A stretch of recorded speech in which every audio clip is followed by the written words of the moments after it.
بسم اللہ الرحمن الرحیم معزز صارفین السلام علیکم۔ شام تک کے سعودی نامہ کے ساتھ میں ہوں رمضان۔ ہمارے نئے آنے والے صارفین سے گزارش ہے کہ ہمارے چینل کو سبسکرائب کریں، ویڈیو کو لائک کریں، شیئر کریں اور بیل آئیکن کو بھی دبا دیں تاکہ ہم آپ کو رکھ سکیں ہر خبر سے باخبر۔ کیا اقامے اور خروج عہدہ میں 31 جولائی کے بعد مزید توسیع ہوگی؟ سعودی عرب میں غیر ملکیوں کے لیے اقامہ اور رہائشی قوانین واضح ہیں جن پر عمل کرنا سب کے لیے لازمی ہے۔ آجر اور اجیر کے حوالے سے بھی قوانین موجود ہیں، ان سے آگاہی ضروری ہے۔ ایک غیر ملکی کارکن کی جانب سے جوازات کے ٹویٹر پر پوچھا گیا ہے کہ ملازمت کا نیا معاہدہ قبول نہیں کیا جس پر کفیل نے خروج نہائی لگا دیا۔ جانا نہیں چاہتا ہوں، اس حوالے سے آپ میری رہنمائی کیجیے۔ جوازات کا کہنا تھا کہ آجر و اجیر کے مابین کسی بھی اختلافی معاملے کی صورت میں لیبر آفس سے رجوع کیا جا سکتا ہے، جہاں متعلقہ اہلکار موجود ہیں جو معاملے کو تمام پہلوؤں سے جائزہ لینے کے بعد فیصلہ کرتے ہیں۔ واضح رہے، سعودی عرب میں مارچ 2021 سے ملازمت کا نیا قانون متعارف کرایا گیا ہے جس میں ملازمت کا معاہدہ اہم ہوتا ہے۔ ملازمت کا معاہدہ ڈیجیٹل ہوتا ہے جسے منظور کرنے کے بعد وزارت افرادی قوت کی جانب سے معاہدے کی تصدیق کی جاتی ہے۔ ملازمت کے نئے قانون کے تحت ورک ایگریمنٹ کو منظور کرنا یا نہ کرنا فریقین کی مرضی پر منحصر ہے۔ کوئی بھی فریق کسی کو مجبور نہیں کر سکتا، تاہم معاہدے کو منظور نہ کرنے کی صورت میں مناسب اور قانع دلیل دینا ہوتی ہے۔ ایک شخص نے استفسار کیا ہے کہ فیملی ممبرز خروج عہدہ پر گئے ہوئے ہیں، کیا 31 جولائی کے بعد مزید توسیع ہوگی؟ جوازات کا کہنا تھا کہ حکومت کی جانب سے کورونا سے متاثرہ ممالک کے اقامہ ہولڈر تارکین کے لیے حکومت کی جانب سے اقاموں اور خروج عہدہ کی مدت میں 31 جولائی تک مفت توسیع کے احکامات صادر کیے ہیں، جن پر مرحلہ وار عمل جاری ہے۔ جہاں تک مزید توسیع کا سوال ہے تو اس بارے میں اگر حکومت کی جانب سے مزید رعایت دینے کا اعلان کیا گیا تو جوازات کے سرکاری پلیٹ فارم سے اس کی اطلاع فراہم کر دی جائے گی۔ فی الحال توسیع کے احکامات صرف 31 جولائی 2021 تک کے لیے ہیں۔ اسلحہ اور گولہ بارود جمع کرنے کی جگہ میں حادثاتی دھماکہ۔ سعودی وزارت دفاع کے ترجمان بریگیڈیئر جنرل ترکی المالکی نے کہا ہے کہ الخرج شہر کے باہر تلف شدہ اسلحہ جمع کرنے کے میدان میں حادثاتی دھماکہ ہوا ہے۔ سعودی پریس ایجنسی کے مطابق انہوں نے کہا ہے کہ حادثہ آج بدھ صبح 5:10 پر ہوا ہے۔ ترجمان نے مزید کہا ہے کہ جس جگہ دھماکہ ہوا ہے وہ ناکارہ ہتھیار اور گولہ بارود تلف کرنے کی مخصوص جگہ ہے۔ وزارت دفاع کے ترجمان کے مطابق دھماکے کے نتیجے میں کوئی جانی یا مالی نقصان نہیں ہوا۔ متعلقہ اداروں کی جانب سے حادثے کی تحقیقات کی جا رہی ہیں۔ منظور شدہ ویکسین کی آمیزش انتہائی محفوظ ہے۔ وزارت صحت کے ترجمان ڈاکٹر محمد العبد العالی نے کہا ہے کہ عالمی ادارہ صحت کی جانب سے کرونا ویکسینز کی آمیزش کے حوالے سے جاری رپورٹ درست نہیں۔ العربیہ کے مطابق ترجمان نے کہا ہے کہ بین الاقوامی تحقیق اور مختلف سائنسی کمیٹیوں کی تحقیق کی بنیاد پر کہ ہمارے پاس منظور شدہ ویکسینوں کی آمیزش محفوظ ہے۔ یہ اقدام عالمی ادارہ صحت اور کئی ملکوں میں منظور شدہ ہے۔ واضح رہے کہ عالمی ادارہ صحت نے کرونا ویکسین کی مختلف اقسام کی آمیزش کو غلط رجحان قرار دیا تھا۔ ادارے کے مطابق اس کے نتیجے میں بدنظمی کی صورتحال پیدا ہو جائے گی۔ اس پر وزارت صحت کے ترجمان نے یقین دلایا ہے کہ سعودی عرب میں منظور شدہ ویکسین کی متعدد اقسام کی آمیزش انتہائی محفوظ ہے۔ اجازت نامے کے بغیر کسی کو مکہ نہیں جانے دیا جائے گا۔ حج سیکیورٹی فورس کے سربراہ جنرل زائد الطویان نے کہا ہے کہ مکہ مکرمہ اور مشاعر مقدسہ میں حج اجازت نامے کے بغیر کسی کو داخلے کی اجازت نہیں۔ سبق ویب سائٹ کے مطابق انہوں نے کہا ہے کہ مکہ مکرمہ سمیت مشاعر مقدسہ کے چاروں طرف سیکیورٹی چیک پوائنٹس قائم ہیں جہاں مستعد عملہ ہر وقت موجود ہے۔ اس سال عازمین کی تعداد متعین ہے جن لوگوں کو حج اجازت نامہ جاری ہوا ہے۔ ان کے علاوہ کسی کو بھی مشاعر مقدسہ نہیں جانے دیا جائے گا۔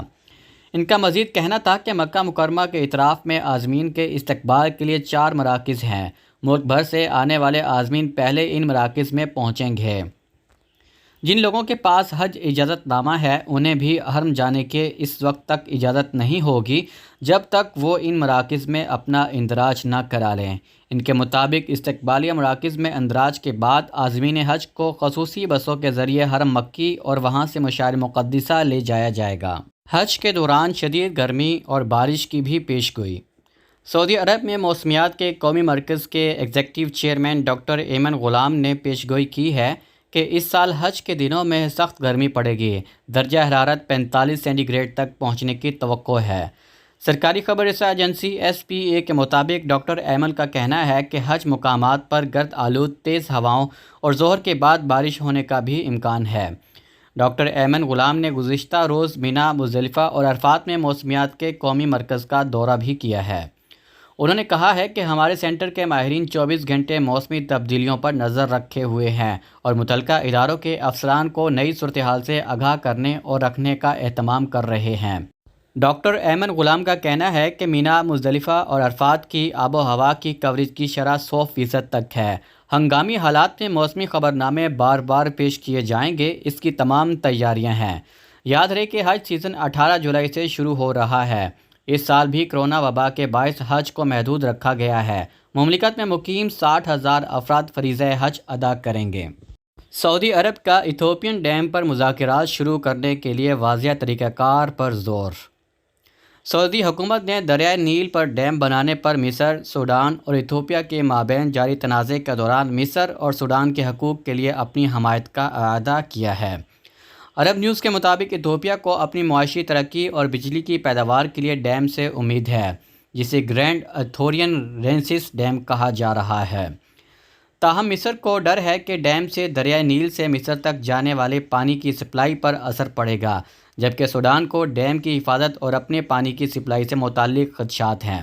سعودی پریس ایجنسی کے مطابق کابینہ نے بین الاقوامی کمیونٹی سے مطالبہ کیا ہے کہ بین الاقوامی حمایت کے تحت اور افریقی یونین اور عرب لیگ کے ساتھ معاہدے کے تحت تینوں ممالک کے درمیان مذاکرات شروع کرنے کے لیے واضح میکانزم تلاش کریں۔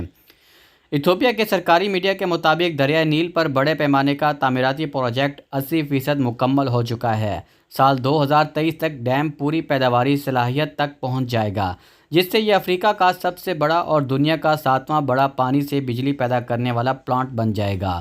مصر اور سوڈان کو خدشات ہے کہ دونوں ممالک کے درمیان پانی کے معاہدے کے تحت ڈیم سے نیچے جانے والے پانی کا بہاؤ کم ہوگا اور ان کے پانی کے تاریخی حقوق پر اثر پڑے گا۔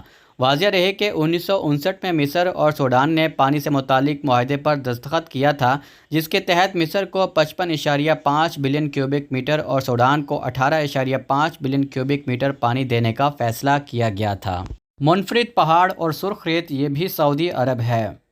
سعودی آپٹیکل پیکٹوریل محمد الشریف نے تبوک شہر کے مغرب میں واقع حسمی پہاڑوں کے دلکش قدرتی مناظر کو فوٹوگرافی کی ہے۔ حسمی پہاڑ سعودی عرب کے شمال مغرب میں واقع ہے۔ یہاں کی سرخ ریت اور پہاڑوں کی عجیب و غریب شکلیں قدرتی مناظر کو دوبالا کیے ہوئے ہیں۔ العربیہ نیٹ کے مطابق محمد الشریف کا کہنا ہے کہ یہ پہاڑ حسمی صحرا میں پھیلے ہوئے ہیں۔ جزیرہ عرب آنے جانے والے قدیم تجارتی راستے کی اہم منزل ہے۔ قافلے یہاں سے آتے جاتے رہتے تھے۔ اس کے بلند و بالا پہاڑوں کی چٹانوں پر سمودی نقوش بڑی تعداد میں موجود ہیں۔ مورخین کا کہنا ہے کہ حسمی سمود نقوش موجود ہیں۔ ان کی تاریخ 2600 سال سے کہیں زیادہ پرانی ہے۔ یہاں اسلام کی آمد سے پہلے اور آمد کے بعد کے دور کی عرب تحریروں کے نشانات بھی ملتے ہیں۔ اس کا کوئی حصہ ایسا نہیں ہے جہاں سمودیوں اور قدیم عربوں کے نشانات نہ پائے جاتے ہوں۔ اس مقام کو بعض عرب نقوش کے انکشاف میں سبقت کا اعزاز بھی حاصل ہے۔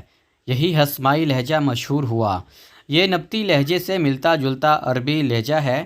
یہ کوفی رسم الخط کی طرح ایسے پہلے عرب حروف کی شناخت کو اجاگر کرتا ہے جو ایک دوسرے سے جڑے ہوتے تھے۔ حسمائی حروف صفائی حروف کے مشابہ ہوتے ہیں، تاہم ان کی تاریخ اپنی ہے۔ شام تک کے سعودی نامہ کے ساتھ ہمیں اجازت دیجیے۔ اللہ تعالیٰ سے دعا ہے کہ اللہ تعالیٰ ہم سب کو اپنے حفظ و امان میں رکھے۔ اللہ تعالیٰ ہم سب کا حامی و ناصر ہو۔ آپ سب لوگوں کے قیمتی وقت کا بہت بہت شکریہ۔ السلام علیکم ورحمۃ اللہ وبرکاتہ۔